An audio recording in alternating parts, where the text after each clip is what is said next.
চোখ রাখছি একেবি টিভির দিনের খবরে। নির্ধারিত সূচি অনুসারে রাজ্য সফরে এসে শুক্রবার কেন্দ্রীয় স্বরাষ্ট্রমন্ত্রী অমিত শাহ আগরতলার কুঞ্জবনস্থিত পুরনো রাজভবনে তাজ পুষ্পবন্ত প্যালেস হোটেলের ভিত্তিপ্রস্তর স্থাপন করেন। এর পাশাপাশি ভূমি পূজায়ও অংশ নেন তিনি। বৃহস্পতিবার সন্ধ্যায় দুদিনের রাজ্য সফরে আসেন কেন্দ্রীয় স্বরাষ্ট্রমন্ত্রী অমিত শাহ। সফরের দ্বিতীয় দিন তথা শুক্রবার সকালে তিনি আগরতলার কুঞ্জবনস্থিত পুরনো রাজভবনে তাজ পুষ্পবন্ত প্যালেস হোটেলের ভিত্তিপ্রস্তর স্থাপন করেন। এর সঙ্গে ভূমি পূজায় অংশ নেন তিনি।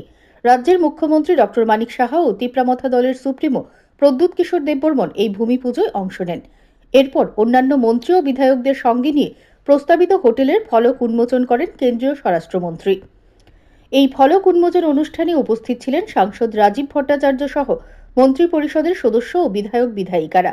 এদিন কেন্দ্রীয় স্বরাষ্ট্রমন্ত্রী ও রাজ্যের মুখ্যমন্ত্রীকে পুষ্পস্তবক দিয়ে স্বাগত জানিয়েছেন টাটা হোটেলের চেইন সিইও পুনিত ছাটওয়াল। এরপর প্রস্তাবিত হোটেলের নকশা তথ্যচিত্র পর্দায় দেখেন তিনি।